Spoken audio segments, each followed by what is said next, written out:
Hello नमस्कार दोस्तों, मैं हमारे डिजिटल प्लेटफॉर्म पर आप सभी का हार्दिक स्वागत करता हूं। आज अपन जो अपना परसेंटेज का टॉपिक चल रहा था उसके बारे में बात करने वाले हैं। तो परसेंटेज में हमने जो है आय, खर्च और बचत की टाइप चला रखी थी, उसके अपन आज बात करने वाले हैं। तो देखो अपन बात करेंगे यहाँ पर आय, खर्च और बचत। आय, खर्च और बचत के आगे की क्वेश्चंस के अपन यहाँ पर क्या करेंगे, बात करेंगे। आय, खर्च, बचत में अपन किस प्रकार से करेंगे। तो आय, खर्च, बचत की जब बात करते हैं तो उनके लिए मैं देखो आपके सामने एक क्वेश्चन लिख रहा हूँ कि एक व्यक्ति की आय में 25% की वृद्धि की जाए तो उसके खपत को कितने प्रतिशत कम किया जाए ताकि खर्च अपरिवर्तित रहे। ताकि खर्च अपरिवर्तित रहे। देखो, एक व्यक्ति की आय में मैंने एक चीज आपको कल समझाई थी लास्ट क्लास में कि यदि अपना खर्चा समान है, यदि अपना क्या समान है, खर्चा क्या है, समान है, तो खर्चा यदि समान होगा तो अपने जो खर्च और खपत और जो कीमत है वो व्युत्क्रमानुपाती होती है। खपत और कीमत हैं वो कैसे होते हैं, व्युत्क्रमानुपाती होते हैं।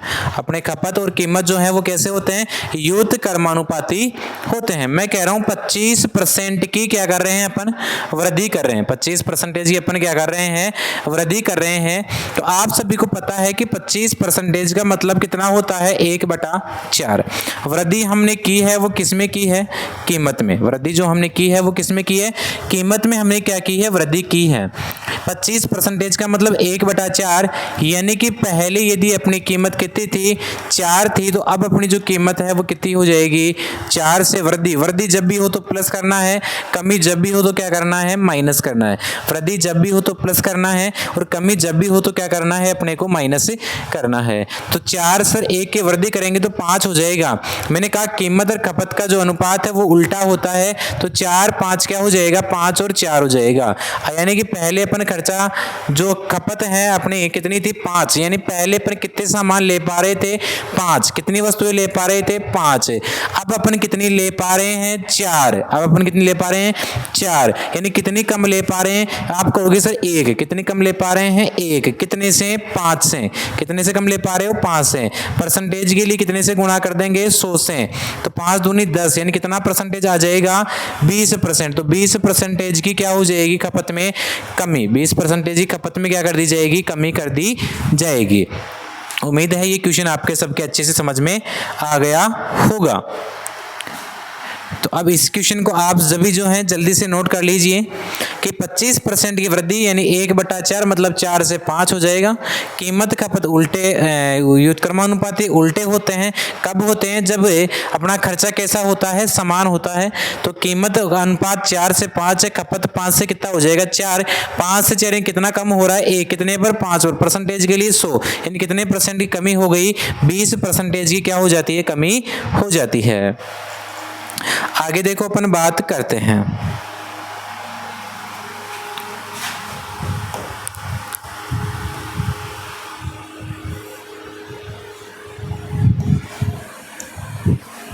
क्वेश्चन दे दिया जाए, एक वस्तु की खपत में 16 से 2/3% की वृद्धि कर दें तो कीमत में कितने प्रतिशत की कमी की जाए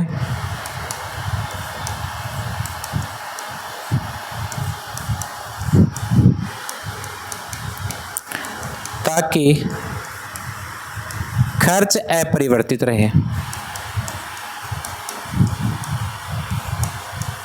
ताकि खर्च कैसा रहे, अपरिवर्तित रहे। आप कहोगे सर वस्तु की खपत में वृद्धि कर रहे हैं इस बार, कितने की कर रहे हैं सर, 16 सही 2/3% की। सर इसका मतलब सब जानते हैं हम 1/6, यानी पहले 6 थी तो अब कितनी हो जाएगी 7। किसका अनुपात है, खपत का। तो सर खर्चा समान है तो कीमत इसका उल्टा हो जाएगा, यानी 7 से कितना हो जाएगा 6, यानी कीमत कितनी हो जाएगी 7 से क्या हो जाएगी 6। फिर खपत और कीमत एक दूसरे के कैसे होते हैं, व्युत्क्रमानुपाती होते हैं। और कब होते हैं, जब अपना खर्चा कैसा होता है, समान होता है। तो 7 से 6 कितना कम हो रहा है, एक कितने पे हो रहा है 7% के लिए 100। मैंने शुरुआत में लिखा दिया 1/7 का मतलब कितना होता है 14 से ही 2/7% की खपत में क्या कर दी जाएगी, कमी कर दी जाएगी। तो खर्चे में कोई परिवर्तन नहीं होगा। उम्मीद है ये क्वेश्चन आप सबके अच्छे से समझ में आ गया होगा। नेक्स्ट देखो मैं बात करता हूं, इस प्रकार क्वेश्चन शायद आप सभी स्टूडेंट्स कर लोगे। एक क्वेश्चन मैं यहां पर आपके सामने अब लिख रहा हूं, एक वस्तु की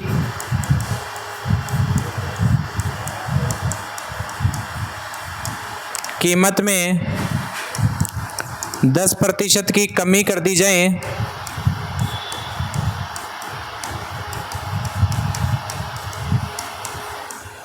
तो खपत में कितने प्रतिशत की वृद्धि करें,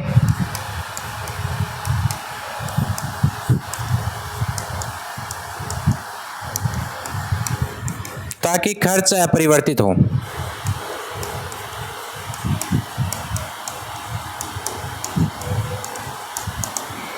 ठीक है, इस बार अपने क्वेश्चन दे रखा है कि एक वस्तु की किस में वृद्धि कर रहे हैं, कीमत में वृद्धि कर रहे हैं, और कीमत में वृद्धि कितने कर रहे हैं 10% की कर रहे हैं। तो खपत में कितने की कमी करे, खपत में कितने की वृद्धि करे ताकि खर्च कैसा रहे, अपरिवर्तित रहे, ताकि खर्च कैसा रहे, अपरिवर्तित। मैं कह रहा हूं कि इस बार कीमत में क्या की जा रही है, कमी की जा रही है। कितने परसेंटेज की, 10 की। सर आप कहोगे 1/10 कम कर रहे हैं मतलब माइनस, यानी 10 से कितनी हो रही है 9। कौन हो रही है, कीमत। किसकी बात करेंगे, खपत। खपत क्या हो जाएगी 9 से 10, क्योंकि जब खर्चा समान होता है, खर्चा अपरिवर्तित है।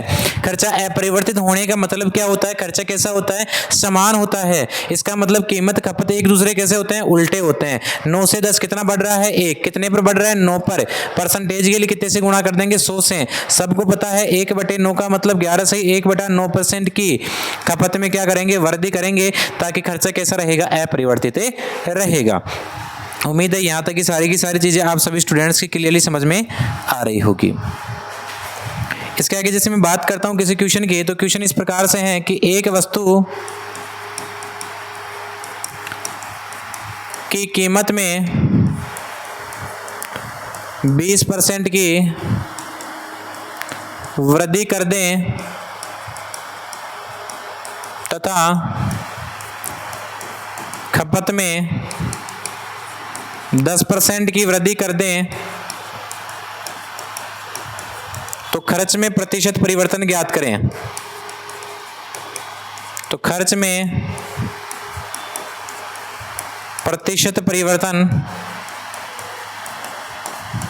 ज्ञात करें।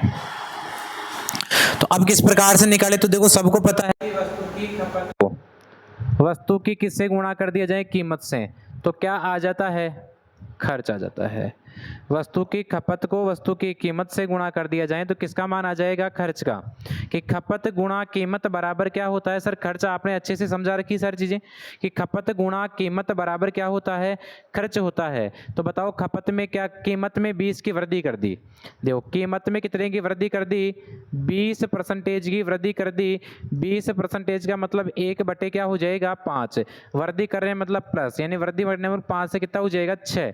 मतलब पहले यदि कीमत 5 थी तो अब उसकी जो कीमत है वो कितनी हो जाएगी 6। पहले यदि इसकी कीमत 5 थी तो अब इसकी जो कीमत है वो कितनी हो जाएगी 6 हो जाएगी। फिर क्वेश्चन कह रहा है कि 10% की वृद्धि कर देते हैं किसमें, खपत में। किसमें वृद्धि कर रहे हैं, खपत में।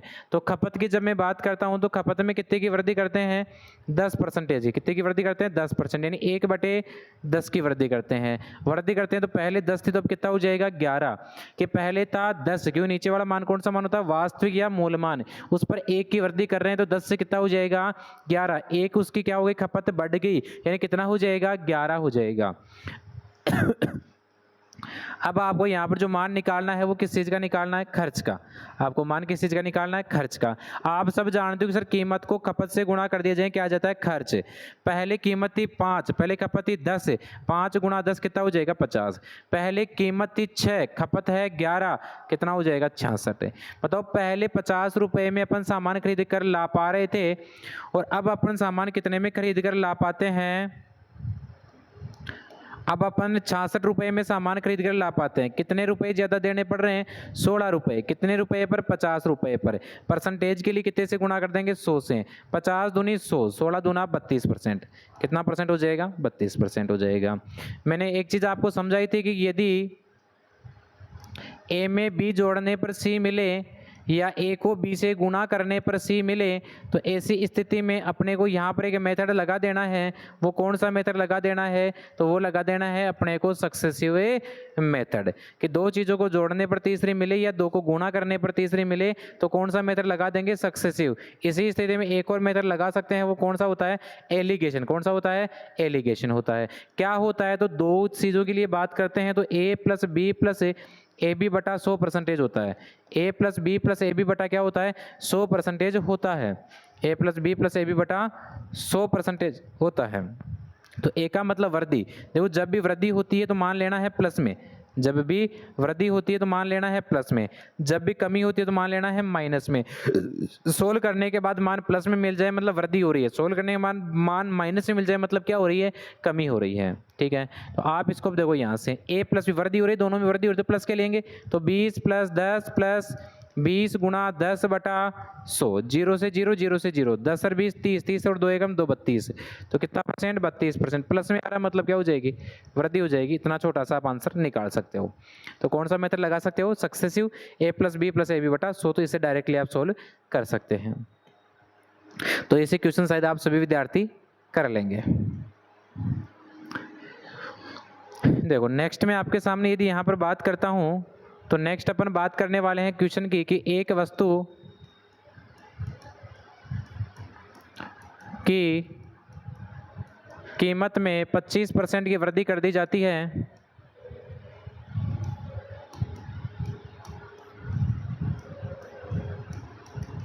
तथा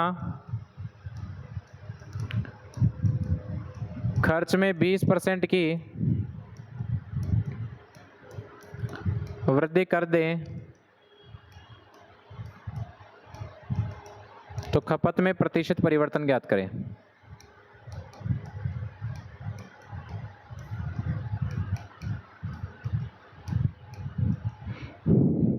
अब यहाँ आप सक्सेसिव मत लगा देना। क्यों नहीं लगाना है? क्योंकि देखो, ध्यान से देखो एक बार इस चीज़ को, यहाँ पर वृद्धि कीमत में है, यहाँ पर वृद्धि किस में है? खर्च में है। तो कीमत और खर्च को जोड़ने या गुणा करने पर खपत थोड़ी मिलेगा अपने को, नहीं मिलेगा। तो ऐसी सिचुएशन में हल करो। देखो, क्वेश्चन कह रहा है कीमत में कितने की वृद्धि कर रहे हैं? 25% की। कीमत में कितने की वृद्धि? 25%। मतलब कि 1/4 वृद्धि मतलब प्लस 4 से कितना हो जाएगा? 5। फिर किस में कर रहे हैं? खर्च में। खर्च में क्या कर रहे हैं अपन? 20% की वृद्धि। 20% मतलब 1/5, यानी वृद्धि मतलब प्लस, यानी 5 से कितना कर रहे हैं? 6 कर रहे हैं। निकालना क्या है अपने को? खपत। निकालना क्या है अपने को? खपत। आप सब जानते हो, एक रिलेशन अच्छे से जानते हो कि यदि कीमत को किससे गुणा कर दिया जाए? खपत से कर दिया जाए तो क्या आ जाता है? खर्च आ जाता है। अपने को निकालना खपत है तो खपत बराबर क्या हो जाएगा? तो आपको सर खपत बराबर हो जाता है खर्च बटे क्या हो जाता है? कीमत। खर्च बटे क्या हो जाता है? कीमत हो जाता है। तो देखो, इधर से खर्च बटे कीमत, खर्च कितने का? 5 का, बटे कीमत कितनी? 4। खर्च कितना? 6, बटे कीमत कितनी? 5। इनको क्रॉस गुणा करके हल कर लो। 5 पंजे 25, 6 चौके 24, यानी पहले कितने का खपत हो रही थी? 25 की। अब कितने की खपत हो रही है? 24 की। अब कितने की खपत हो रही है? 24 की। तो 25 की पहले, 24 की अब है, तो एक कम हुई, कितने पर हुई? 25 पर हुई। परसेंटेज के लिए 100, तो 25 सौ के 100, यानी कि माइनस का 4%, मतलब 4% की क्या हो रही है? 4% की क्या हो रही है? कमी हो रही है। खपत में 4% की क्या हो रही है? कमी हो रही है। उम्मीद है यहाँ तक की सारी चीज़ें आपकी क्लियरली समझ में आ गई होगी। एक बार यहाँ तक की चीज़ें आपको नोट करनी है।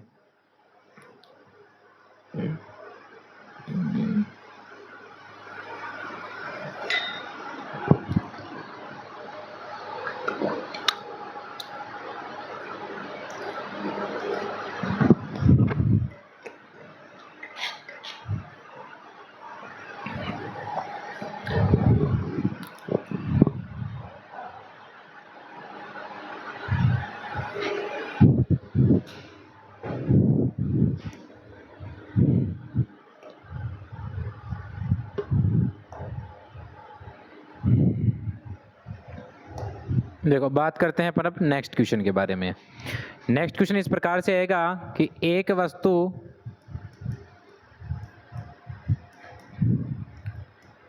की कीमत में 25% की वृद्धि होने के कारण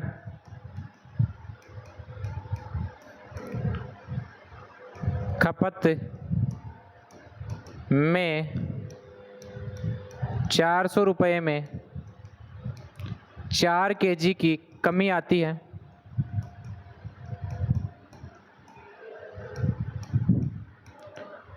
तो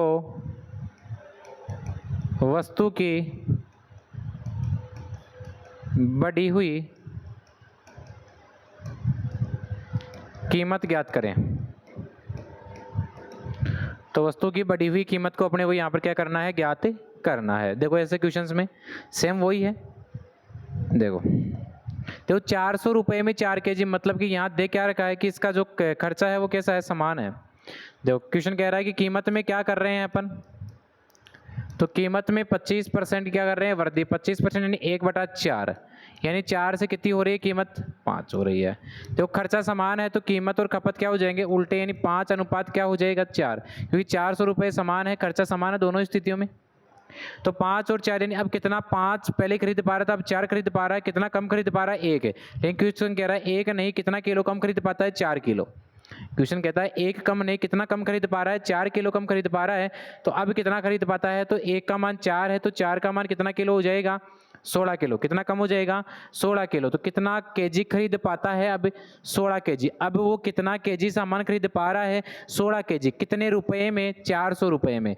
400 रुपये में 16 किलो, तो 1 किलो कितने में खरीदेगा, तो 16 × 32, 16 × 5 80, कितने रुपए में, 25 रुपये में। और यही क्वेश्चन क्या हो जाएगा, आंसर। कीमत 25% बढ़ी, 1/4, 4 से कितनी, 5। कौन है, कीमत। 400 ही रुपए में खरीदेगा दोनों को, तो भाई 4 kg कमी आती है 400 रुपए में खरीदने पर। मतलब यहाँ पर खर्चा कैसा है, समान है। तो कीमत और खपत एक दूसरे कैसे हो जाएंगे, उल्टे हो जाएंगे। कैसे हो जाएंगे, उल्टे हो जाएंगे। तो खपत 5 और 4, यानी पहले 5 इकाई सामान खरीद पा रहा था, अब 4 इकाई। कितना कम खरीद पा रहा है, 1 इकाई। 1 इकाई का मतलब कितना किलो, 4 किलो। 1 इकाई मतलब कितना किलो, 4 किलो। मतलब अब कितना सामान खरीद पाता है, वो 4 इकाई। 4 का मान कितना, 16 किलो। कितने रुपए में, 400 रुपए में। कितने किलो, 16 किलो। तो रेट क्या आ जाएगी, 25 रुपए प्रति केजी। रेट क्या आ जाएगी, 25 रुपए प्रति केजी आ जाएगी। उम्मीद है यहां तक की सारी चीजें आपकी क्लियरली समझ में आ गई होगी। इसके आगे मैं नेक्स्ट आपके सामने बात करता हूं कर पर आधारित प्रश्नों की। तो कर आधारित प्रश्नों की अपन देखो यहां बात करते हैं।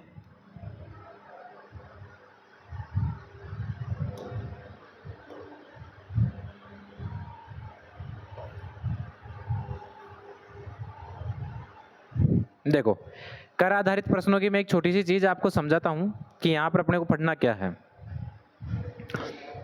तो एक बार इस चीज को आप अच्छे से ध्यान से समझिए। इस चीज को देखो, टैक्स यानी कर, ठीक है। कर क्या होता है, देखो कर का मतलब ये होता है कि यदि ये मान लो कि आप लोगों की सैलरी जो है वो आप जॉब लगे कितनी फिक्स हो गई, 40,000, लेकिन आपके खाते में ये मान लो रुपए कितने आ रहे हैं, 35,000। कितने कट रहे हैं, 5,000। कितने कट रहे हैं, 5,000। जो कट रहे हैं वो क्या है, आपका टैक्स है। जो कट रहे हैं वो आपका क्या है, टैक्स है। यानी आपकी सैलरी फिक्स कर दी गई है कि आपकी सैलरी जो है वो 40,000 रुपये रहेगी। लेकिन 40,000 ना करके आपके पास में आती है 35,000 रुपये। 5,000 रुपये कट करके आती है। जो कट करके आता है उसे बोलते हैं टैक्स, यानी उसे क्या बोलते हैं, कर। 40,000 रुपये आपकी कुल आय घोषित की गई थी कि आप कितने कमाओगे, 40,000। तो 40,000 आपकी क्या है, कुल आय है। 35,000 रुपये आपके खाते में आ रहे जो कि आपके अकाउंट में आएगी, वही आपके काम की है, तो उसे बोलते हैं शुद्ध आय। कौन सी आय बोलते हैं, शुद्ध आय। देखो 40,000 में से 35,000 को माइनस करते तब क्या आता है, 5,000। इसका मतलब क्या है कि कुल आय में से शुद्ध आय को घटाएंगे तो क्या आएगा, टैक्स। यानी यहां से अपने पास एक फॉर्मेट बन गया। फॉर्मेट क्या बना कि कर बराबर होता है कुल आय माइनस शुद्ध आय। कर बराबर क्या होता है, कुल आय माइनस क्या होता है, शुद्ध आय होता है। अब दूसरी चीज यहां पर देखो, ये 5,000 रुपये का जो अपने टैक्स लगा वो 40,000 पे लगेगा कि 35,000 पे लगेगा? तो आपको सिर्फ 40,000 से तो 5,000 कट करके आ रहे हैं अपने, तो यानी जो टैक्स लग रहा है वो कितने रुपए पर लग रहा है? 40,000 रुपये पर। तो दूसरा यहाँ से पॉइंट आपको नोट करके क्या लिखना है कि आय कर की गणना या टैक्स की गणना, आय कर टैक्स की जो कैलकुलेट किया जाता है, टैक्स की गणना कुल आय पर की जाती है, कुल आय पर की जाती है। कोई दिक्कत किसी के कि आय कर की जो गणना है वो किस पर की जाती है? कुल आय पर की जाती है, यानी कुल आय पर की जाएगी, किसकी? टैक्स की गणना की जाएगी। दूसरी चीज, जैसे मैं कह रहा हूं अभी आपको यहां इसी चीज को मैं समझाता हूं, देखो ध्यान से।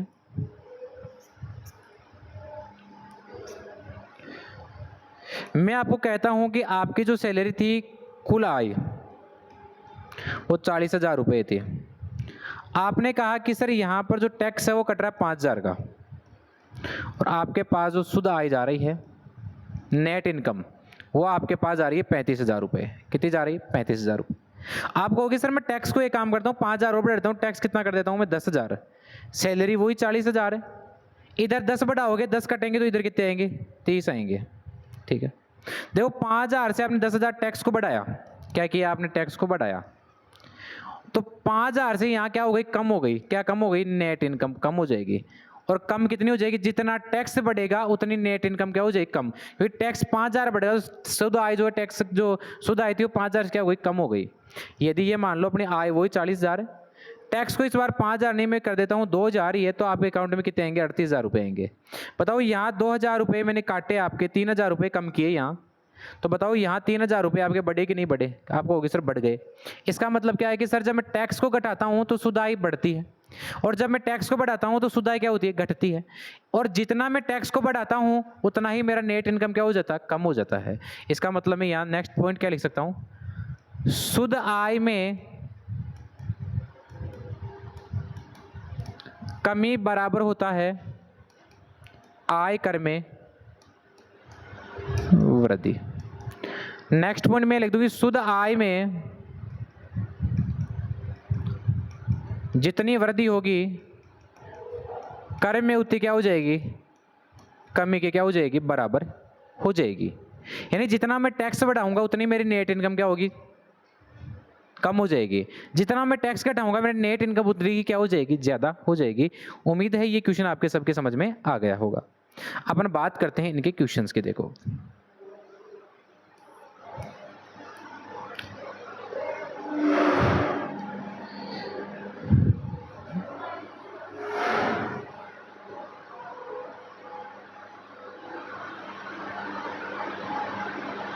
देखो इसको जोड़ो। हाँ यहाँ पर आओ, ये वाला प्रश्न देखते हैं अपन।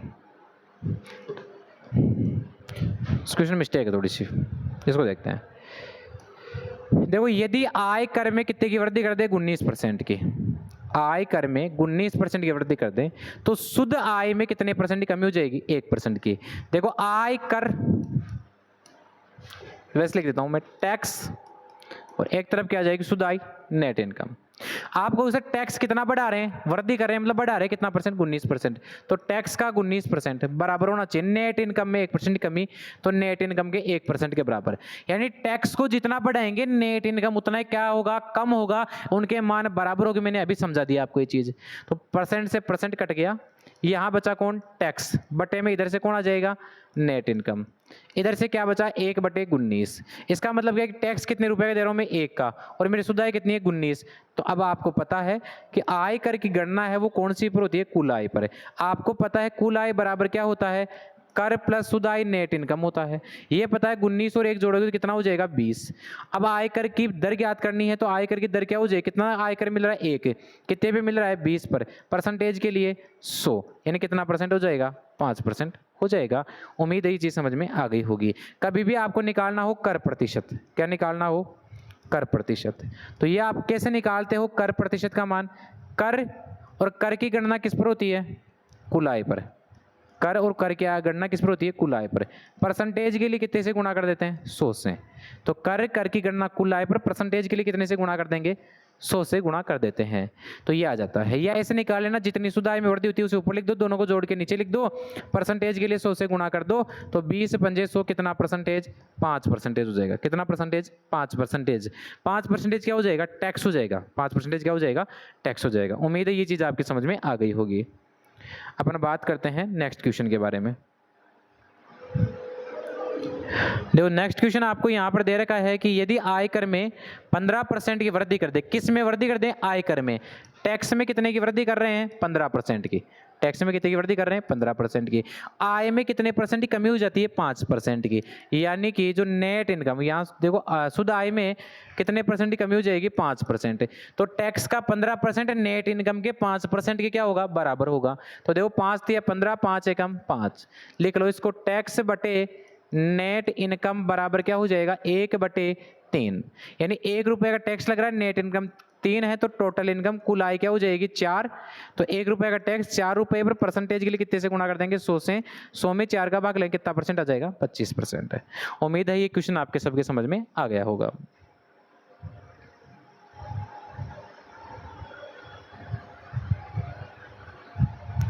ठीक है, आज अपन इतने ही की बात करेंगे। अपन जो नेक्स्ट अपन जो टाइप पढ़ेंगे अपनी, देखो यहाँ पर मैं एक क्वेश्चन और लिखवा देता हूँ आपको, यहाँ पर एक क्वेश्चन करवा देता हूँ मैं आपको टैक्स का।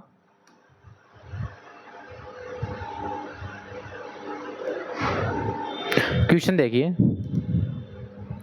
देखो आयकर में एक व्यक्ति की आमदनी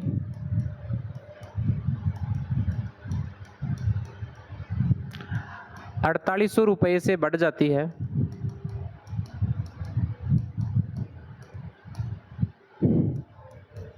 जब आयकर 12% से घटकर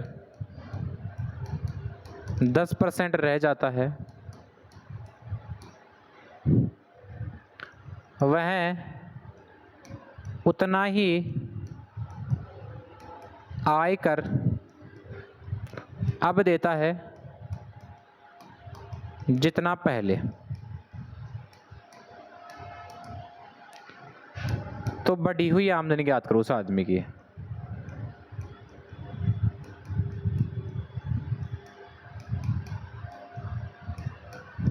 तो अपने को उस आदमी की बढ़ी हुई आमदनी ज्ञात करनी है।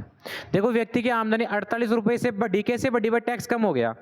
तो मैं इस क्वेश्चन में यहाँ लिख लेता हूँ कि उस आदमी की एक की पहले आय एक्स थी, दूसरे आदमी की आय क्या थी, वाई थी। एक आदमी की आय एक्स है, दूसरे आदमी की आय कितनी है, वाई है। पहले आदमी का आयकर 12% से कम हो करके अब कितना हो जाता है, 10% हो जाता है उसका। यानी कि आयकर पहले 12 अक्स पर कितना परसेंट लग रहा था, 12%, वाई पर कितना परसेंट, 10%। और क्वेश्चन कह रहा है कि आयकर जितना पहले देता था उतना ही अब देता है, यानी मान कैसे है, बराबर है। तो 2 छीके 12, 2 पंजे 10। अक्स बटे वाई बराबर क्या हो जाएगा, 5/6। अक्स क्या थी, आमदनी, तो उसकी पहले आमदनी कितनी थी, 5। वाई यानी अब आमदनी कितनी है, 6। तो 5 से 6 आमदनी कितनी बढ़ गई, 1। क्वेश्चन कह रहा है 1 नहीं, कितने रुपए से बढ़ रहा है, 4800 रुपये से। अपने को निकालना बढ़ी हुई आमदनी कितनी थी, 6। तो 6 का मान निकालना है। तो 6 गुणा कितना हो जाएगा, 4800। तो 0 0 8 6 48 का 8 हासिल 4, 24 और 4 28, यानी 28,800 रुपये अपने क्वेश्चन का क्या हो जाएगा, आंसर हो जाएगा। उम्मीद है यहाँ तक की सारी चीज़ें आपके क्लियरली अच्छे से समझ में आ गई होगी। आगे की बात करते हैं अपन नेक्स्ट क्लास में।